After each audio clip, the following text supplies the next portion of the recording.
Hello, everybody. I'm here. 1 p.m. Eastern time today. I'm here for now, I hope. I hope I'll be here. I've had a crazy morning. Welcome to Turfgrass Epistemology. My name is Travis Shaddix. On this channel, we are always looking to find how we know what we know about turfgrass science. It's been a fun journey so far. I've been doing this for a few months now. I really enjoy it. I enjoy knowing that it seems to make a difference with some of you all out there. I get some good emails and good replies and good comments. It seems like, to some degree, at least, there's some positive impact we've been having so far. So I really appreciate everybody who participates and is able to join us live. And if you can't join us live and you're listening later, then thank you to you as well. We have been going over Thatch. I'm trying to just get my wits about me here. Hang on, my morning has been crazy. So we've been going over Thatch. We're going to continue to go over Thatch this week. So what's been going on with me? Whew, sorry, I don't even have my headphones on right. I've been waiting since June 1. I was supposed to have some outdoor work finished. And since then, it hasn't been finished. And today they called me in the morning and said, hey, we're going to come over to your house and hook up this stuff and get it done. I was like, oh, great. So come on by. I wasn't going to delay them. Let's get it done. 6-7 months late, whatever it is. So let's just get it finished. So that's the reason I'm late. And there's still a chance I might not be able to finish. I may have to hit pause real quick and go take care of some stuff and come back. But I'm sure you'll understand if I have to do that. I'll just hit the be right back button. Okay, it's important. I wanted to get on today because there's a couple things I wanted to go over. First, I've been listening to a few of my podcasts trying to figure out like what pieces I can pull out. And I realized I make a lot of mistakes. I say things and I'm not thinking, I mean, I don't realize it when I'm saying it, but I might be saying organic when I'm in inorganic, or I'm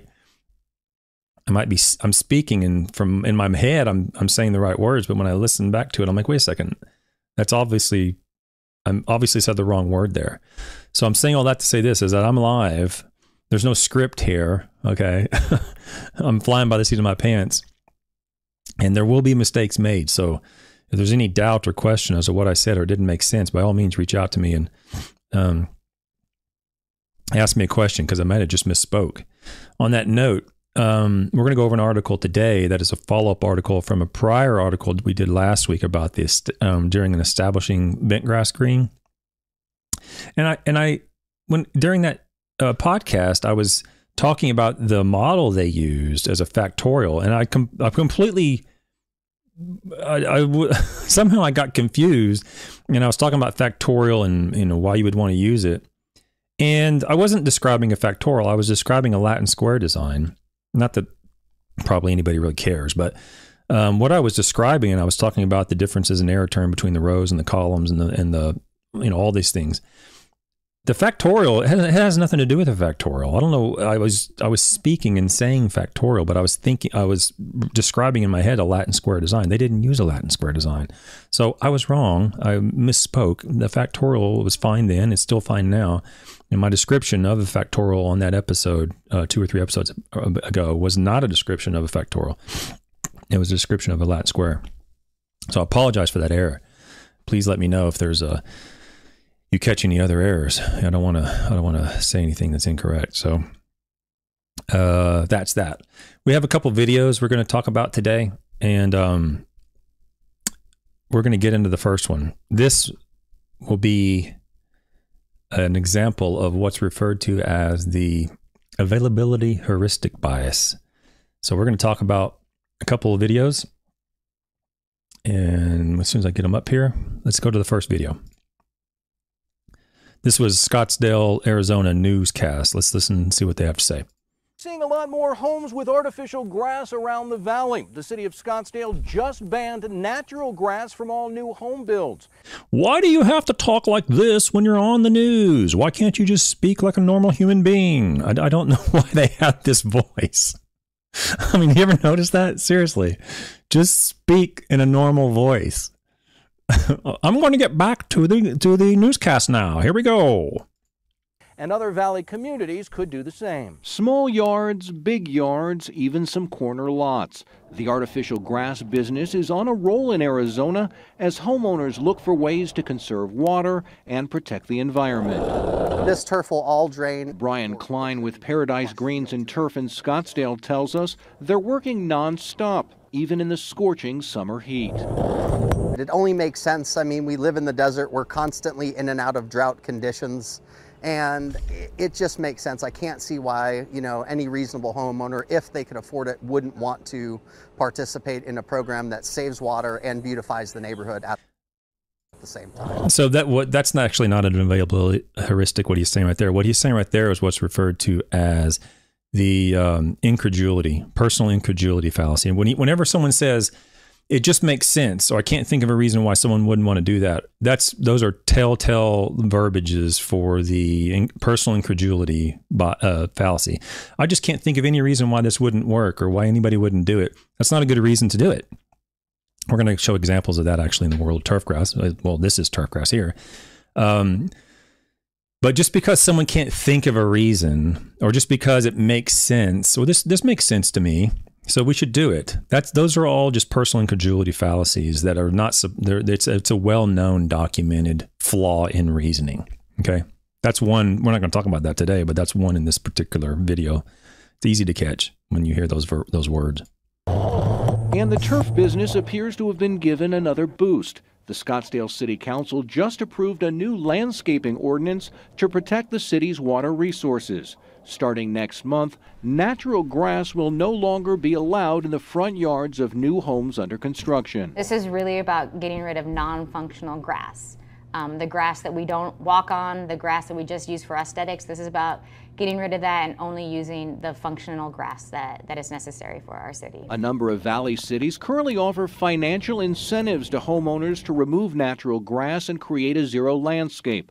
But Scottsdale is the first in the Phoenix metro area to ban grass from new home construction. Las Vegas currently has a ban on natural grass for new homes and some commercial development.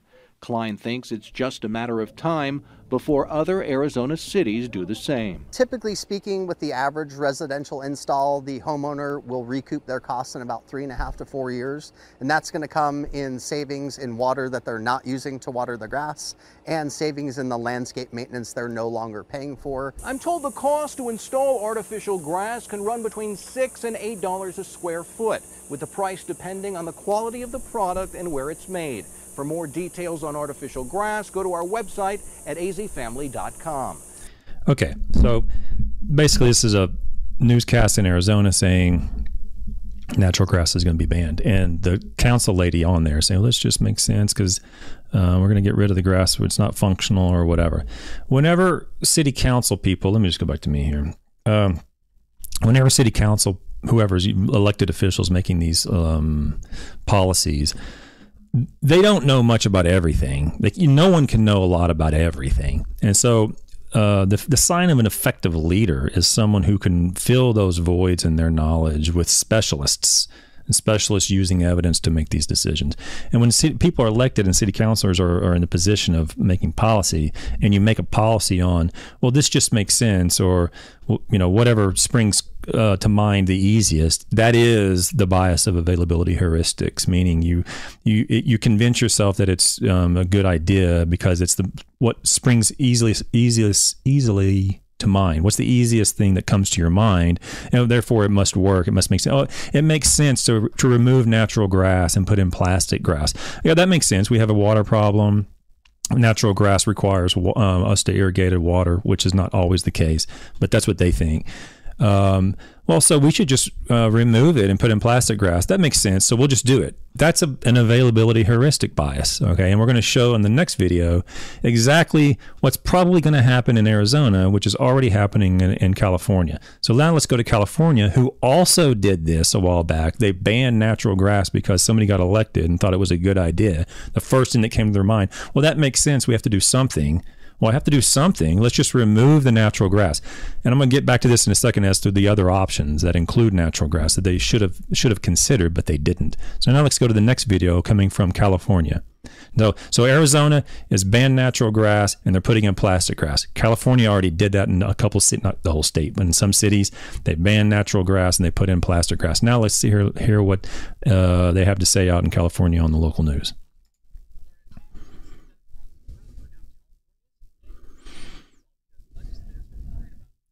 Whoops, let me go back to the internet here. I'm not on here. Okay, here we go. Risks associated with so-called forever chemicals in the turf, also called PFAS chemicals. Welcome to science class. The worry is that the chemicals can leak out during extreme heat. Those chemicals in high quantities have been known to cause various cancers, among other health issues. Now, Governor Newsom recently signed a law that would allow cities to ban artificial turf, but vetoed a bill that would outright ban the chemicals in fake lawns statewide. Yeah. Turf, of course, is used in big volumes in places like football fields. And some have pointed out, it seems like the state is more worried about the plastic turf than the concussions kids get from playing on it. But after all, turf doesn't have a whole multi-billion-dollar industry behind it. That's true. The Daily News spoke to an engineer at USC who said more testing still needs to be done to determine the risk, but worries about the plastics getting into the water supply. It's likely legislation will pick up the issue next year, but it's just like, man, we just can't get it right. Yeah, well, the reason you can't get it right is because you're not referring to specialists. You're not getting specialists involved with the city councils, or they're not bringing in the right specialist, whoever it is, who is a specialist in turf grass. There are many turf grass species that can survive very well with virtually no input from irrigation. If I had it up, actually, I could go to my Twitter account and show you. There are grasses like Bahia grass. There's grasses like buffalo grass. Some of the newer varieties of Bermuda grass that require very little water, if at all. Okay, they can withstand a tremendous amount of drought conditions and for prolonged periods of time, and still be marginally acceptable or acceptable to the average person.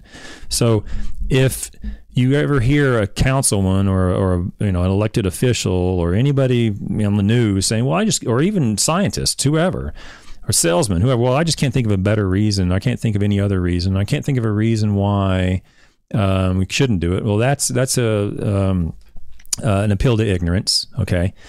And when they say, well, this makes sense. We have a water problem in California, a water problem in Arizona, and all these lawns applying water. So removing them is what comes to mind the easiest. We should remove those and put in plastic. That's an availability heuristic bias. And in what happens in the case now we're seeing is that because they didn't consider the alternatives that included natural plants, meaning the more drought-tolerant plants, which many of them exist. Granted, you might not like buffalo grass. You might not like the look of Bahia grass. But Bermuda grass looks very, very, some of the newer cultivars of Bermuda grass do very, very well in California. There's one of the better water researchers is in California who studies exactly this issue. Instead of looking at alternatives to the existing turf that was in your landscape, that could very likely result in a minimally acceptable lawn and still have natural grass. They just said, oh, well, it makes sense just to rip it out and put it in plastic. Now you've got a plastic lawn with a whole set of other problems. Okay. PFAS, these forever chemicals in the plastic grass or in the components that comprise plastic grasses. They come in there and now there's all these potential, I don't know a lot about plastic grasses, these potential carcinogens that exist in plastic grasses. And now they're banning plastic grasses.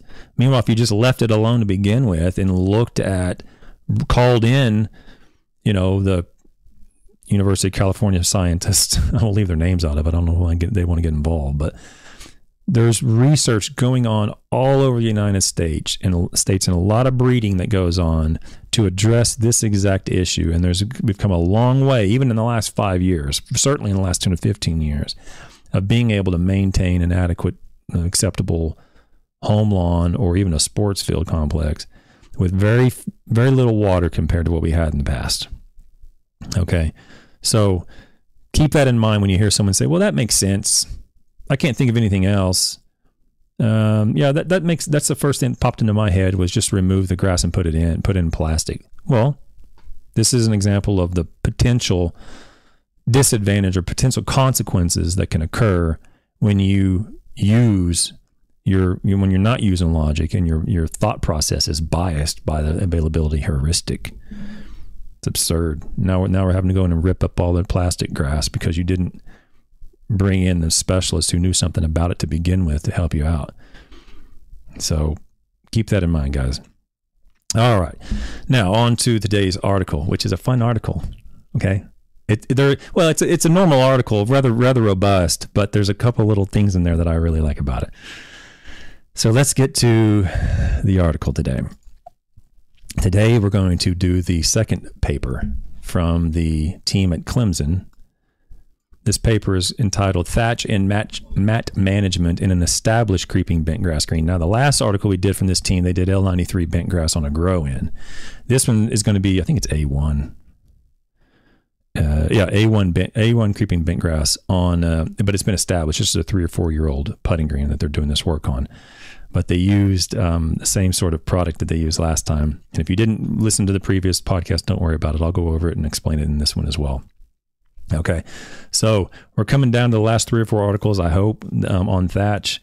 Most of them are going to be from this same Clemson team for the remainder of this week. But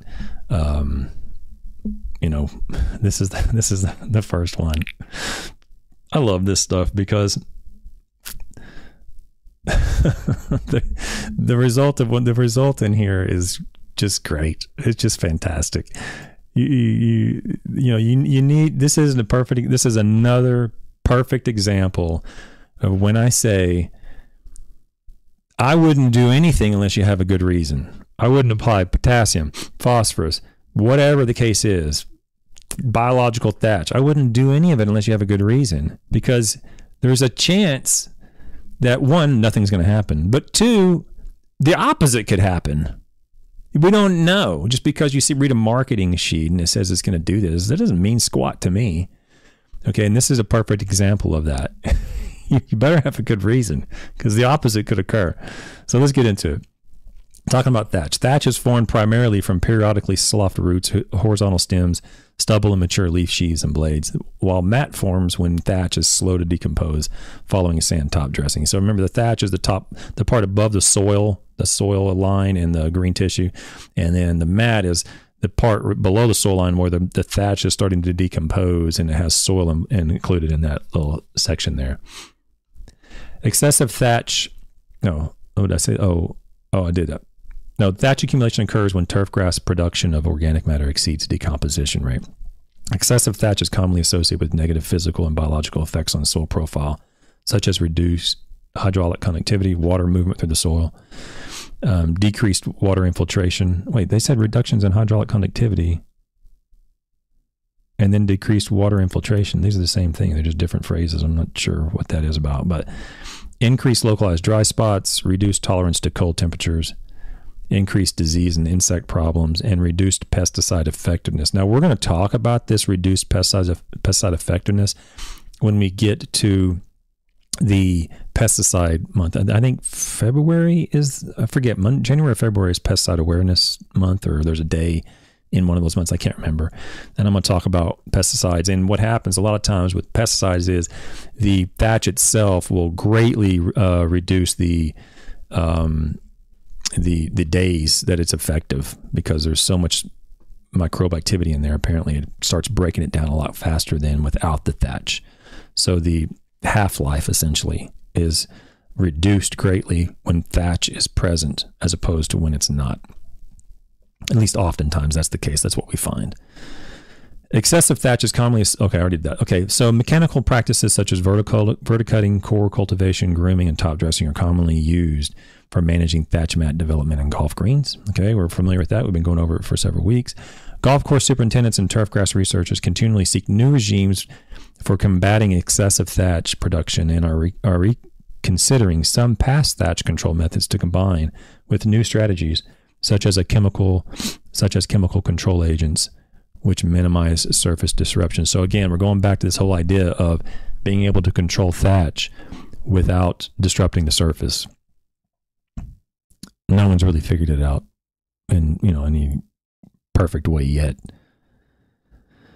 So here's the objectives of the study. This study investigated the effectiveness of combining various mechanical biological treatments with top dressing for managing thatch mat levels in established A1 creeping bentgrass golf green without adversely affecting turfgrass quality. Remember, we can go and tear the thatch up. That's not a problem. It's just being able to do that without affecting the ball roll or the quality of the turfgrass is the issue. The research hypothesis was that top dressing alone would not adequately manage thatch or mat levels and must be supplemented by one or more mechanical or biological treatments. Okay, so that's the that's the introduction. I'm sorry, okay, yeah. I'm just checking the chat. Okay, so Brady, it's good to see you. Lush, if I need to take a break, we can skip. Yeah, Lush, I almost skipped today, honestly. I was so busy and, but I still have some workers out here, but I think I can get this done in the next hour. So I appreciate that. And to be frank, there'll be a day here or there where I'm scheduled and I just have to cancel it. I mean, what are you going to do? Life happens. And there'll be a change after the new year, by the way. I'll change the schedule around a little bit after the Christmas holiday. Okay. Anyway, back to the study. Materials and methods. Studies to investigate various thatch mat reduction procedures on a 3-year-old A1 creeping bentgrass golf green were conducted from 2001 to 2002 at Clemson. So we're on a 3-year-old A1 creeping bentgrass golf green in Clemson.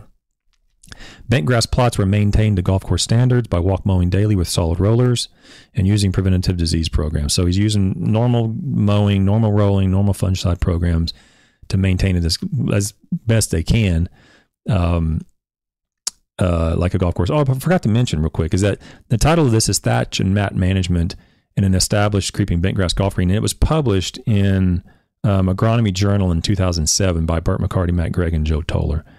I usually mention that at the beginning, but I forgot to. Okay, so you're going to see the treatments are very similar to the previous study that we discussed 3 or 4 episodes ago. Treatment evaluations were an untreated control plus a 2x9 factorial of top dressing levels and mechanical biological methods. Top dressing was applied either twice monthly at 0.6 millimeters or once monthly at 1.2 millimeters from March through October using a calibrated drop spreader. So that depth was like 0.04 inches is 1.2 millimeter. Very, very light amount of top dressing. The mechanical biological thatch control methods were none, core cultivation, vertical mowing, grooming, a biological thatch control agent called Thatch X, and 3 combination treatments using 2 or 3 mechanical methods. And then they go through the various combinations. And the untreated plots received no top dressing or mechanical biological control. So let's go to, I don't have it queued up yet, but let me go to if I can get it up. Where did it go here? Okay, let's go to the Thatch X label. I know I went over this last time, but I want to make sure everybody's watching, or everybody who might be watching now has a chance to see what we're talking about here. If I can find it. I had it up last time.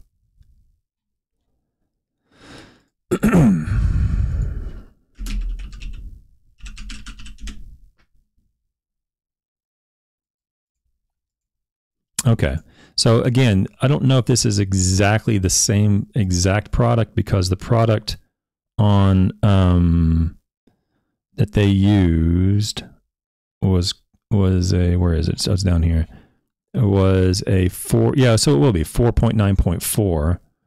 So this product is going to be 4.9.4 on the oxide equivalent.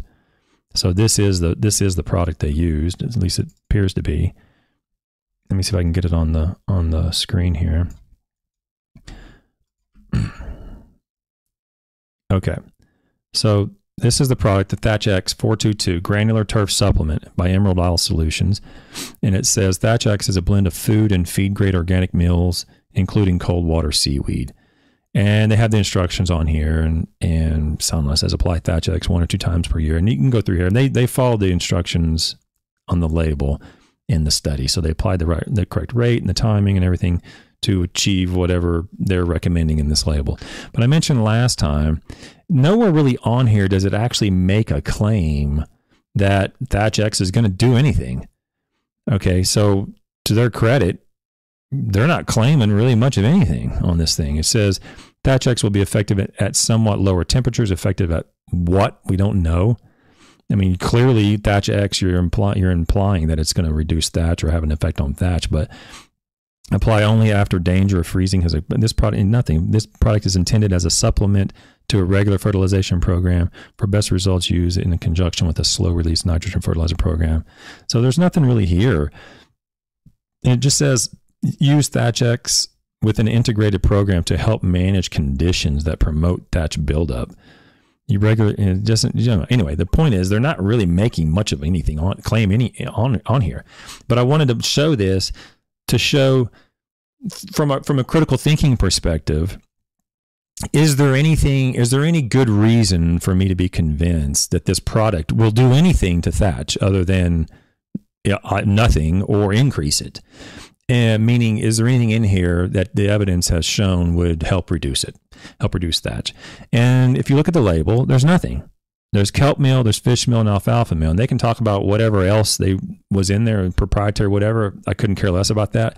I can put nothing in a product and say it's proprietary information, or I can put whatever in there and say it's proprietary. I don't know what's in it, so I'm not convinced it will do anything. So if you're faced with a product like this or any other product that has a claim on it, or the title's Thatch X, it's called Thatch X, so I'm going to assume that that's their claim. Just look at it, and through the literature, the videos that we've been going over, the scientific literature that we've been discussing, there's really only one or two active ingredients that do anything to thatch. One of them is the lipase enzyme, and then we're going to show something in a day, probably tomorrow, where there might be something going on with some liquid type of sugars. Not very convincing to me, but there might be something going on there. Everything else, all the bugs in the jug, all these other things, they don't show any effect on thatch in terms of reduction. There's still no reduction of thatch at all. So there's no good reason to believe that this product would do anything. Okay. So take that for what it is. It's called Thatch X, but I'm not convinced. I don't see any good reason for anybody to be convinced that this would do anything to reduce thatch. Okay, so keep that in mind. That was one of the treatments that they used in the study because that's the way it's being sold. And this study was funded by I believe it was the South Carolina Golf Course Superintendents Association. I can go when we get through to that point. I'll look. Actually, let me just look right now. I know where it is. Actually, it's at the end. Financial support was provided by the Carolinas Golf Course Association, and the GCSAA. So this was funded by golf. It wasn't funded by companies. This was funded by golf people. Okay, so there were probably some people using this product at the time, and they wanted to know, is there anything to it? Okay, looking at the label, I can tell you, I'm not convinced there's anything to it at all, and there's no good reason to. So, but you never know. So we're going to go and do some work on it and see what happens. Now, the establishing period, when they applied it to the establishing L93 putting green, nothing happened. There was no reduction or increase at all. So that was one piece of evidence for bentgrass putting green when it's during the process of establishing. Okay, now this is already on a mature turf grass, 3 years old. Okay, that's the biological. So vertical mowing and grooming. So that's the biological. So vertical mowing and grooming. Two vertical mowing treatments. It's very similar to the previous study. Differing in depth and frequency were applied using a commercial vertical mower, 2 millimeter wide tempered steel tungsten tip, blah blah blah, 25 millimeters apart. So that's at 1 inch apart. One treatment consisted of vertical mowing into a depth of 6.4 millimeters, whatever that is in inches. Not much, like 1/10 of an inch or something, or less, or 1/5 of an inch, or 1.05, whatever it is. I don't know. Convert to inches. 6.4 millimeters. On the middle of March, May, September, and October each year. The second treatment consisted of vertical mowing to a depth of 19 millimeters on the 15th of March and October. So they just did it not very deep, but more frequently, or deep and less frequently on the vertical mowing. Grooming, vertical slicing, 3 millimeter deep with blade spaces 6.4 millimeters apart were performed twice weekly with a commercial walk behind mower and a grooming attachment. So that's how they did the vertical mowing and grooming. Core cultivation was performed with a core cultivator using a conventional hollow tine with tine depths of 76 millimeters, which is 3 inches, and 3-inch centers. So that was core cultivation. The cores were ejected and they were brushed back into the holes, is what they said, after they dried off. All right, the biological thatch product we just went over, a commercial product manufactured by Ocean Organics, which is what we just showed on the screen, was evaluated as a biological thatch control agent. According to the manufacturer, thatch control has a fertilizer analysis of 4.9.4, that's NPK. So in scientific literature, we have to do it on the elemental analysis, not the oxide, which is what you commonly see on fertilizer labels. But when you convert that, that's what it ends up being, 4.9.4. From specific feed-grade organics, cold water seed plants, fish meal, and alfalfa meal. It also contains, quote-unquote, selected microorganisms and other bioactive ingredients. I mentioned that the other day. If you want to, there's a couple red flags. Usually it's like biological soil management. Those are red flags of a BSer, someone who doesn't know what they're talking about, or is just trying to convince you of something that's not true. And in this case, it says selected microorganisms and bioactive ingredients. Those are all just fluff words. Okay, there's not any substance to that in terms of being convinced that it would actually do something when you see bioactive ingredients.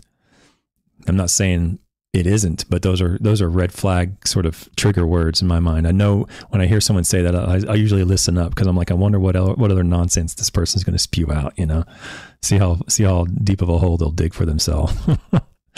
So these bioactive ingredients were designed to accelerate thatch reduction. So I didn't see that on the label that I showed, but of course it's called Thatch X. But they're claiming here that the manufacturer claims that it's designed to accelerate thatch reduction. Specific microorganisms levels and viability were unavailable due to manufacturer product content secrecy. You gotta love that. Well, we're not gonna tell you what's in it, but what's in it, you should believe me, it makes an effect. It reduces it. Well, what's in it? I'm not gonna tell you that. Well, then don't be convinced. Don't waste your money on it. You tell me what's in it, okay, and then I'll take that to the literature and look it up and see if there's any evidence to support your claim. If you're not gonna tell me what's in it, then don't be convinced. You know, save your money. It's really that simple. And they show you something on a flyer, said this product, it contains this product and it reduces it by that percent. Don't believe that either. Just because it's on a marketing flyer, every marketing flyer I've ever been a part of, even when I was in the industry, it wasn't a perfect example of cherry-picked data. I've never seen one that actually showed results from a refereed study in its entirety. I'm sure someone will print off 20 of them right now and send it to me on chat. Fine, fair enough, send it to me. But they are designed to do one thing, and that is to convince you to buy their product. It has nothing to do with truth. Okay? If the truth helps them, great. If it doesn't help them, they're not going to use it. What they're trying to do is convince you. So if they show you a marketing sheet and says it contains this many microorganisms and it reduces this, well, I'll believe the microorganism part, whatever. It doesn't affect me. But if you're going to tell me it reduces something, reduces thatch, then I'm not going to believe that on a marketing sheet. I'll go look it up in the literature. Okay, and I hope on some level we start to begin to, have that same sort of mindset. Now, there's another issue, finding literature and knowing how to go find the literature and finding, working your way through it, critically thinking your way through it. That's another skill, which hopefully we'll get to, and we'll or maybe this channel is helping with that. I don't know, but that's a whole nother issue. But, yeah. Anyway, don't believe what's on a marketing sheet. Don't be convinced so easily. Combination treatments. The 3 combination treatments were core cultivation, grooming, core cultivation, and verticutting, or the 3 core cultivation, grooming, and verticutting. The measurements, they measured thatch mat depth, percent organic matter, water infiltration, surface hardness, visual turf quality, and ball roll distance. I'm going to go through this fairly quickly. This is the same thing they did in the last time. The thatch mat depth and organic matter, they measured the thatch mat depth using a ruler essentially, and they measured the organic matter in the mat through weight loss on ignition, where they burned it, and they measured the weight before and after. The surface hardness was measured using a Clegg impact hammer. If you're not familiar with that, a hammer is not a hammer at all. It's a tube with a metal, or not a metal, an inserted sort of steel Think of it like a rifle and a bullet. And a bullet, you drop down the rifle tubing, and it falls down and hits the ground, and they measure the force that it hits the ground, and that through that they know the hardness of the material that when it hit the ground. That's basically the way it looks. Even kind of looks like a bullet, not a bullet, but you just drop it down through there, and it measures the force. Very consistent, very, very, useful way of measuring the surface hardness.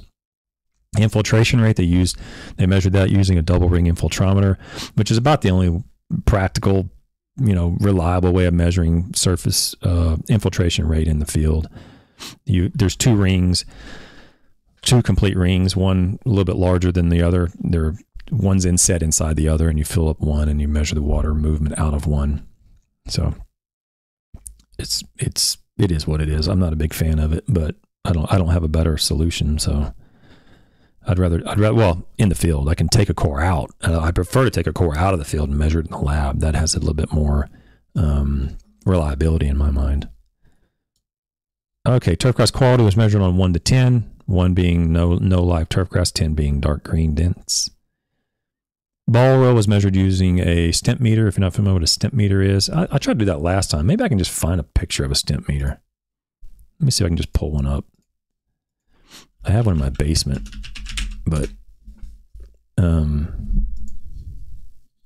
yeah, here we go. Here's a stimp meter. For those people who might not be golf people, this is a stimp meter. So it's an aluminum, whatever, bar. That this ball, there's a little indentation right underneath this golf ball. And when you lift this end up slowly, the ball starts to move. You hold it still, and the ball goes down there at the same inclination every time. And you measure the distance from the tip of the stimp meter to where the ball stops. And then you turn around and do it the opposite direction. And you take the average of the two, and that's in feet. So it's measuring, 10 feet. If it's stimping at a 10, it's stimping at 10 feet. And if it stimps at 12, then the ball rolled further. It's useful for golf people and golfers. And for superintendents. I mean, they have an idea of the speed of the green. Okay, that's ball roll distance. Okay. All right, so that's the materials and methods, and that's how they performed everything. But now let's get to the fun part. I'm going to try to get through this without laughing. It's not easy for me when I read papers like this that are so fun, and the results are so just great. I love it. So the results talks about the interactions. Okay, so thatch mat depth and organic matter content. Okay, so we have all this cultivation going on. We have a biological treatment. We have verticutting and top dressing and all these things. Doing it for 2 years in South Carolina. A lot of work, a lot of people involved, I'm sure. And the results are none of the mechanical biological methods reduced thatch mat depth compared to non-treated. Table 3. So nothing they did reduced it. And oftentimes that can happen when you start from square one, when you start from the initial level. But when you measure it from like the control, so the control went up, and you're going to measure it from where it is today rather than where it started from. So you can say that the rate of increase declined, but everything increased. But this one says none of the mechanical biological methods reduced thatch mat. Now look what it says in red. Thatch mat depth increased 12% with biological thatch control agent and 15% with top dressing. So top dressing, you're going to increase the depth. Use something, you think it'd break it down, but you're diluting it and you're adding something to the soil. But thatch mat depth increased using the product that's marketed as decreasing thatch mat. This is a perfect example of what I mean when I say I wouldn't do anything unless I have a good reason. Like I said at the beginning, don't do it unless you have a good reason, because there's just probably an equal chance that the opposite's going to happen. You're buying. Can you imagine all the people that have bought a product like that, thinking that it's going to reduce their thatch, And the whole time, it's increasing their thatch if you're on A1 Bentgrass in Clemson, South Carolina. And you'll find superintendents today that will swear that it's reducing it. And not only is there evidence to not support reducing it, there's evidence to support that it's actually increasing the thatch, that they think it's actually reducing. I don't know what the definition of false marketing is or false advertising is, but good night. I mean, if you're claiming that it's going to reduce thatch, by the way, there's no evidence that it reduces thatch. But instead, it's actually showing evidence that it's increasing thatch. You'd think that would be a class action suit or something, because you got all these people. I don't know how many people are using this product or similar products that are using these products thinking that's reducing thatch when in fact it's doing the opposite. We had the same thing a week or two ago, or episode or two ago, where we're talking about potassium, and we're applying potassium because we think it's a stress element, when in fact the potassium increases dollar spot sometimes on Bermuda grass, increases microdochium patch on some bluegrasses. It can increase anthracnose on poa greens, and you think you're applying potassium because you're reducing to reduce the stress, when in reality it's increasing the risk of disease in many situations. So again, I'm not just saying I wouldn't do anything unless I have a good reason, just because I'm trying to be contrary. I'm saying that because the literature shows numerous situations where people are performing certain practices or using certain products because they think it's doing something, when in fact it does nothing, or it does the opposite. So in the case of it doing the opposite, you're not only wasting your money, you're actually shooting yourself in the foot. You're actually causing more of a problem. It's the exact same thing as the king, the mice, and the cheese. I got a thatch problem over here. You have anything you can help me with? Yeah, I got this Thatch product. It'll help you. So you put it on. You're like, well, hey, my thatch keeps going up. You got anything else you can help me with? And it just keeps going up and up because you're not using sound logic and you know, the evidence to make your decision. You're basing it off of whatever the person comes in the door tells you. So anyway, it increased by 12%. That's genius. And the reason I like this is because they took the time to publish this work. They were going to publish it anyway. It's a lot of work. I think this is part of Matt's master's degree. They're probably going to publish it anyway. But oftentimes we find this stuff in private industry research where we'll do studies a lot. I'll say I used to do studies a lot for companies. And they don't really fund it in a way that can be published a whole lot. They only fund like 1 year, or they just want to goof around and do some stuff here and there, and it's not really a robust study to get it published. But the results are not favorable to the company sometimes. Well, I can't publish it because there's not enough there to publish. So you either have to figure out some way to get the funding to run it again, to publish it, or somehow. And oftentimes, my point is, oftentimes work gets done that doesn't get published, and it was not favorable to some product or whatever, but it never gets published. And in this case, the result says it increased. It did the complete opposite of what it claims to do, and they did get it published, and it's in a refereed paper. And how are you gonna refute that? I mean, how are you gonna argue that this didn't happen if you're a company that makes a product like this, or you're the salesman selling it, and you walk in the door, try to sell it, and say, well, this product, this refereed paper says it increases it. Oh, well, it's this and that. And I said, well, I haven't seen that. I don't care what you hadn't seen. What this paper says is, under the controlled study that these guys, high quality researchers, Bert McCarty, Matt Gregg, and Joe Toler, high quality researchers conducted and published this stuff, and it says it actually does the opposite of what you're claiming. How are you going to refute that? That's what I like about stuff like this. Genius. Surface hardness. Surface hardness for top dressing alone, vertical mowing, grooming, and the biological treatment was similar to the untreated. So nothing happened with any of those. Sometimes you want to be harder, sometimes you don't. Most of the time, superintendents at high-end courses prefer to be firmer. Water infiltration. Compared with the untreated, the only mechanical biological treatment that did not improve water infiltration rates were top dressing, grooming, and the biological treatment. So if we go down here to this table 3, for those listening, The Thatch mat, table 3 is entitled Thatch mat, let me see if I can get on Thatch mat depth,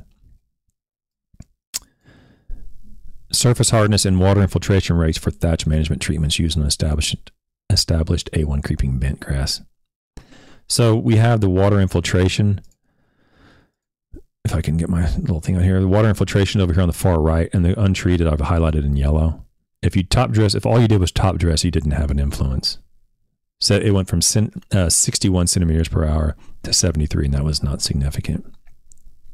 If you green twice weekly, it was at 72 centimeters per hour. That was not significant as well. And then biological control agent did nothing as well.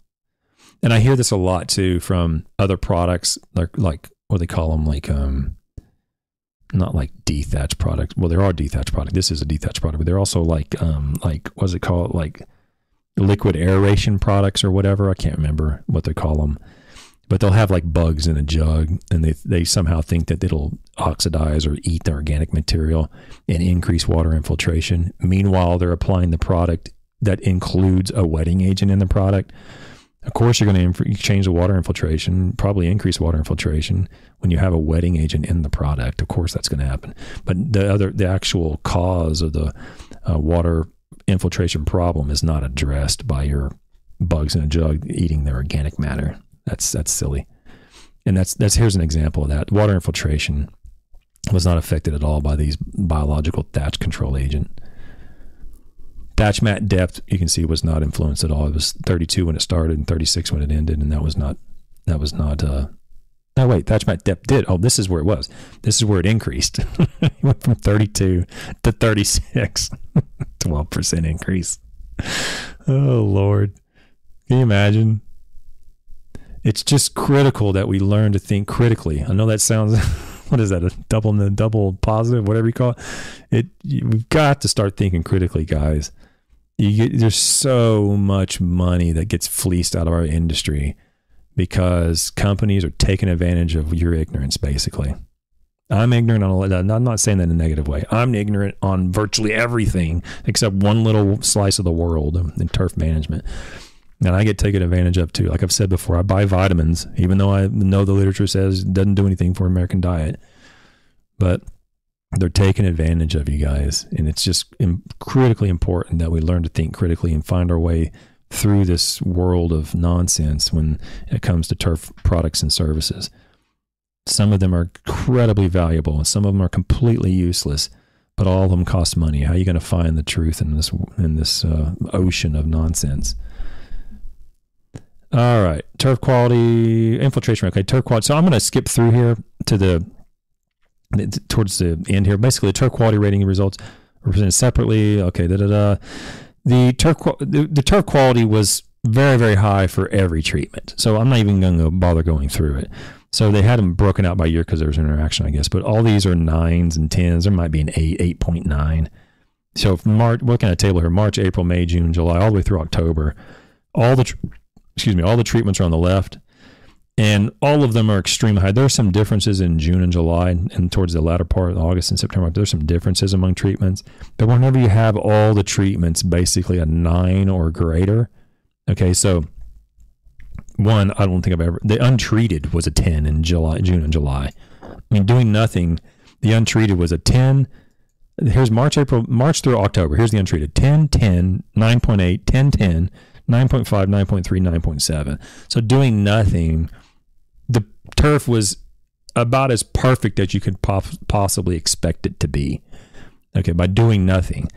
So the only thing that could happen is a reduction in turf quality, which is what happened whenever you do a lot of core cultivation and verticutting and grooming. You can actually see a reduction in quality. But it still was very, very acceptable. 8.9, I think, was the lowest it ever got. And the next year is the same thing. Very, very high quality numbers. 7.2 was the lowest. I don't know, here's a 6.4. There was one here that's marginal. But most of them are very, very high. 9s, 10s. There's some 8s and 7s, but there was a few differences in treatments. I guess what I'm saying, among treatments there were clearly some differences. In September, the untreated was fairly low relative to some of the other ones, but all of them were acceptable. Okay. The turf grass was never not acceptable. They were all very, very high, very good. Okay. Which is good. I mean, in this study, we're not looking necessarily at turf quality per se. We're just making sure that the turf quality, we're making sure whatever management practice or product we put on the turf to account to manage thatch did not have a negative effect on turf quality. That's the point of this. We have to balance both out. Like I've said before, I can rip out all the thatch in a matter of a couple of hours, but the turf would be just obliterated. And that's so we can't really consider stuff like that as a viable option. Ball roll distance. So how did it affect ball roll? They used LSD on this one. So the ball roll was reduced by core cultivation on the 4 times annually compared to top dressing alone.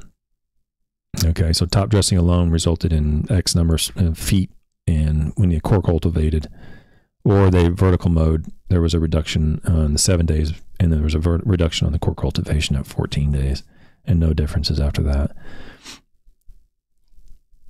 Okay, so let's go down here to the, they kind of go over, they discuss all this stuff, all the vertical mowing and core cultivation, and I encourage you to go download this if you want to learn more about it.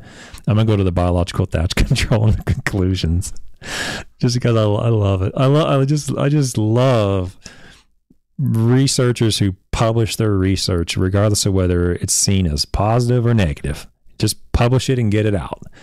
Okay, because that's whenever nothing happens, oftentimes we'll get faced, when in the world of publishing, we'll get faced with a rejection from either the editor or reviewers or whatever, and say, well, nothing happened in this study, so it's not novel, it's not publishable. But in reality, sometimes nothing happening is a result that if we're expecting something to happen and nothing happens, then that is a valuable result. Okay. So keep that in mind, is that, when we can get it in the literature when nothing happened, and in this case, and the opposite happened, it's really important. It's great.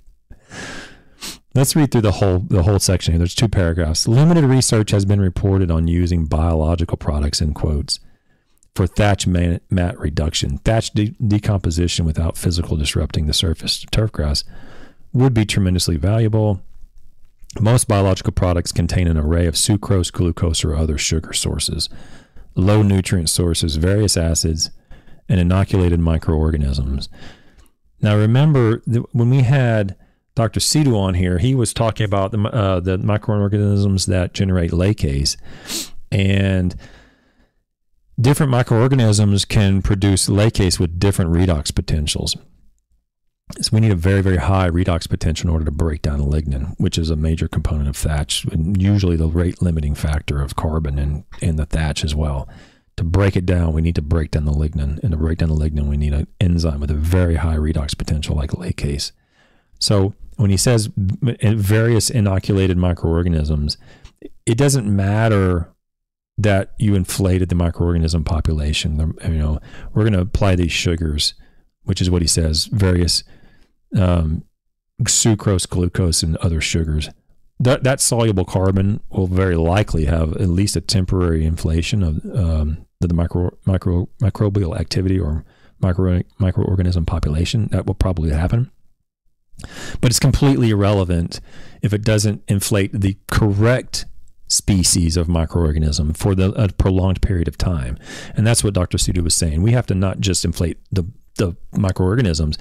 We have to look at 1 or 2 or 3 or whatever, a specific microorganism, and we have to maintain that population at an elevated level, which is very, very hard to do. In this case, we're looking at white rot fungi, those types of microorganisms that break down lignin, that in turn help break down thatch. You can go out there with anything. You can probably go out there with pure cane sugar, soluble carbon, and throw it out there and inflate the microorganism population. I know I did it in South Florida with wood chips. If you get the right organic material that has enough soluble carbon in it, or will break down quickly, you can inflate the microorganism population quite high. But all that's useless if it's not the right microorganism.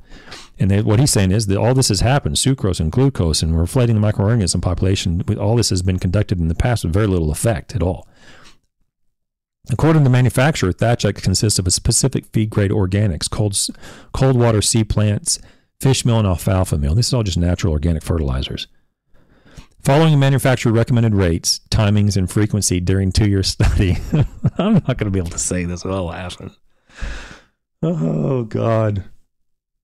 I should have asked Bert or Matt to come on here and talk because they would keep me from laughing.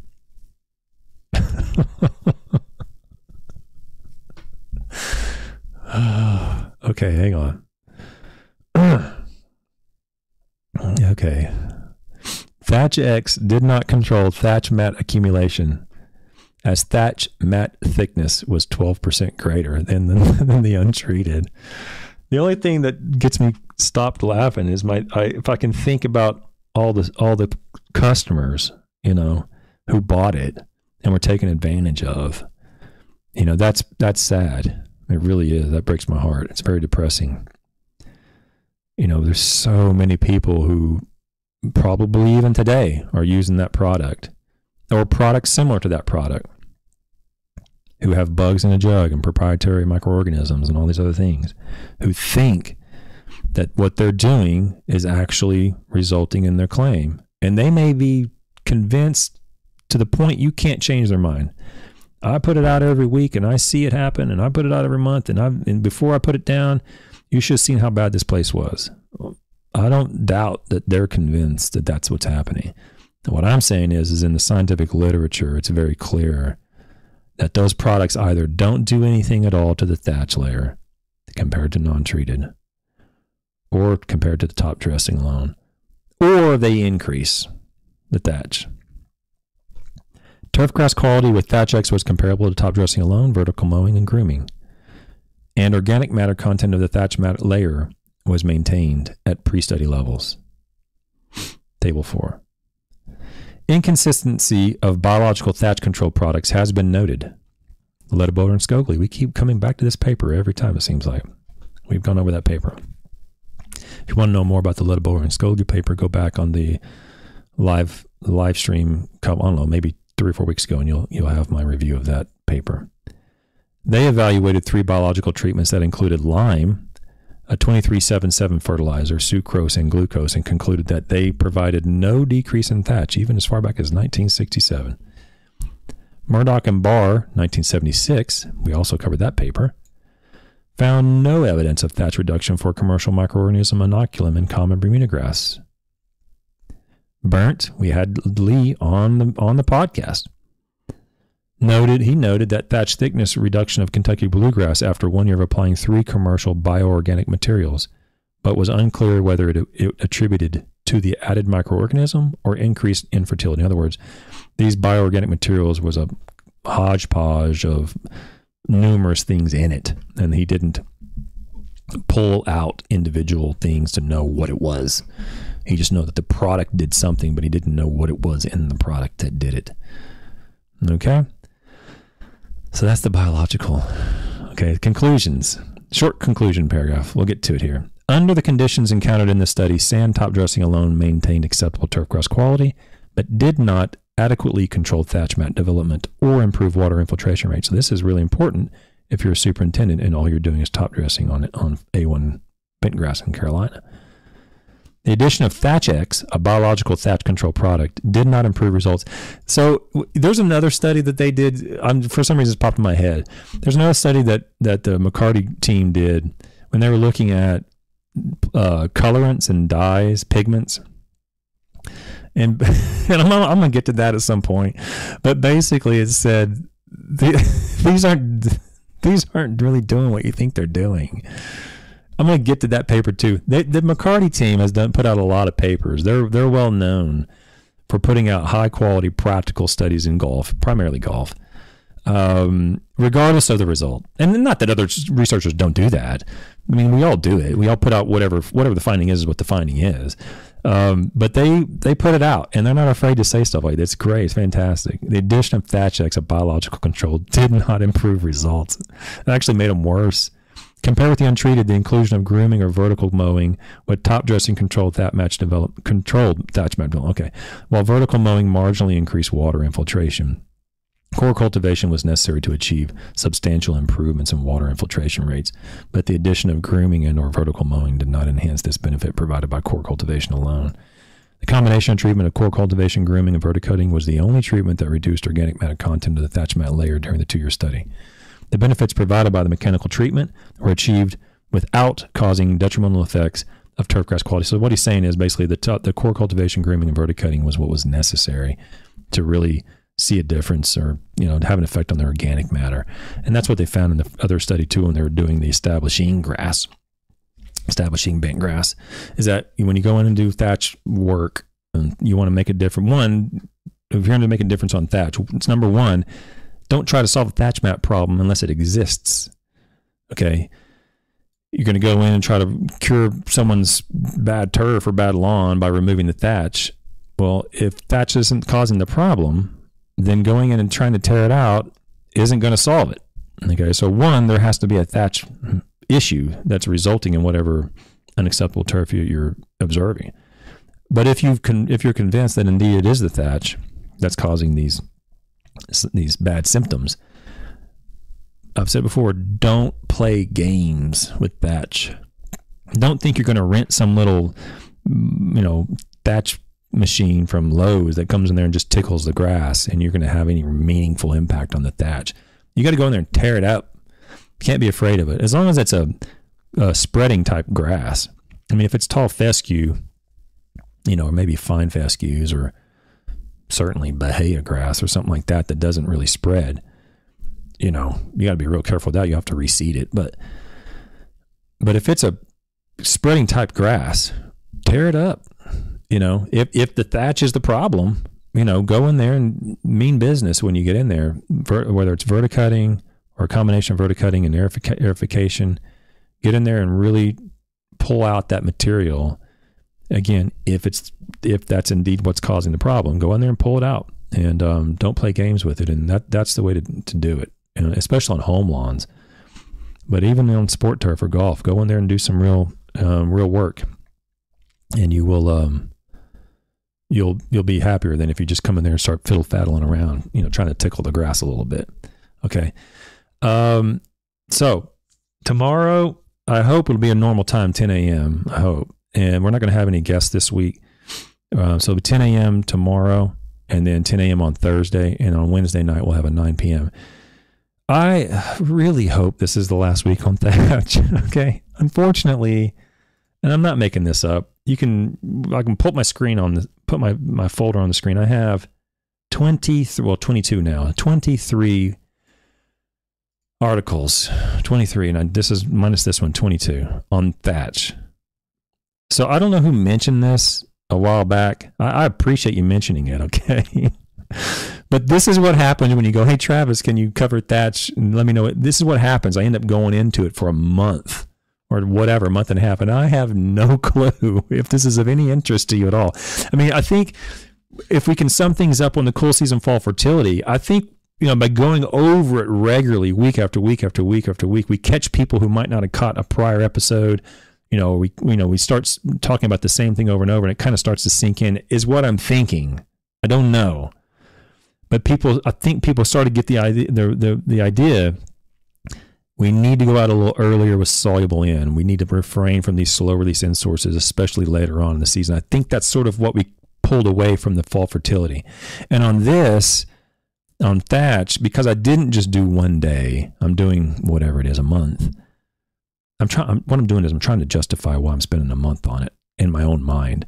I think if I'm spending that much time on it, I'm hoping that people who didn't catch one day but caught the other day, they're starting to kind of gain some confidence in what's really going on. And that is, lignin is the number one problem. We got to figure out a way to break down lignin.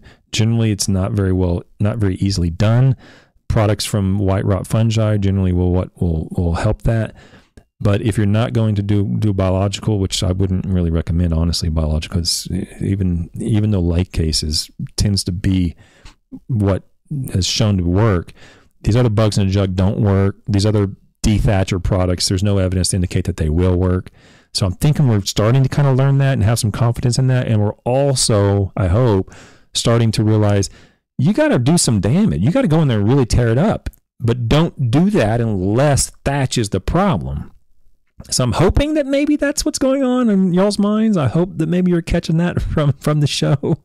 I don't know, but I have a tendency to do this. Well, I'll just go over this for a week, and then it ends up being a month because there's so many papers on this topic. So,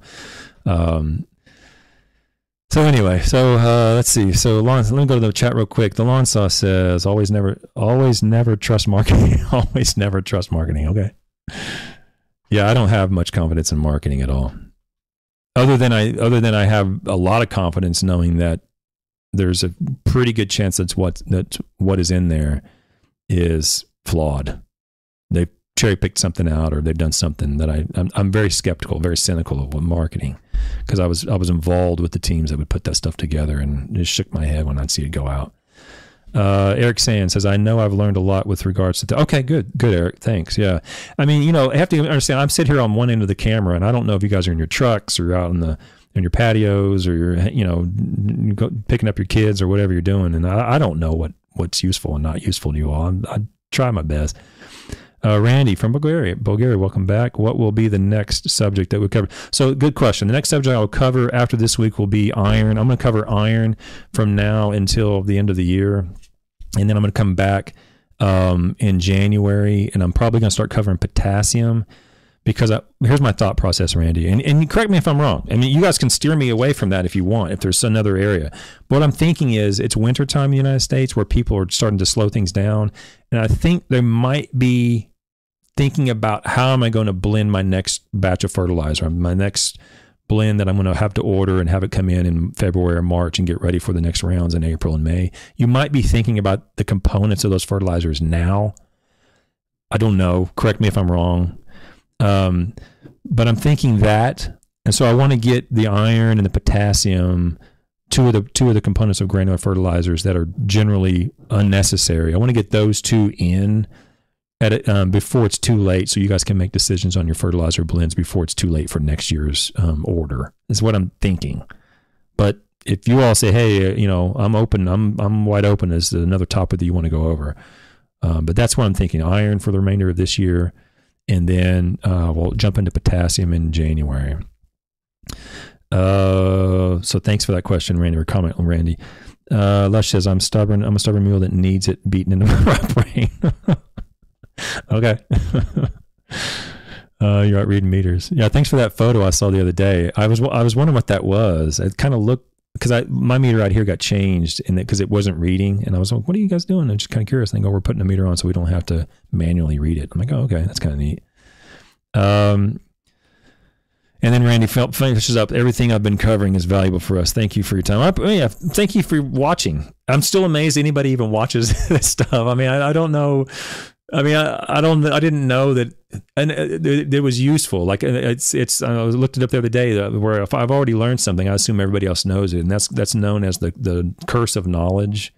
It's a bias known as the curse of knowledge bias, where when you learn something, it just becomes, oh, well, everybody understands that, iron's going to oxidize out at a certain redox potential in the soil. Everybody understands that. Well, no, not everybody understands that. And so I'm guilty of the curse of knowledge bias, where I just sort of pass over it thinking that it's common knowledge. When whatever you're doing, you're an expert on what it is you're doing, and I might not know about that.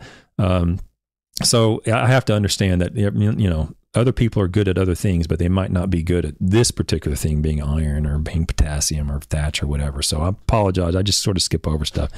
Anyway, guys, thanks for your patience today. Sorry I got on late. I got to hit the road now, but I'll be back tomorrow at 10 a.m. Appreciate everybody for showing up. Thanks all. See you. Bye.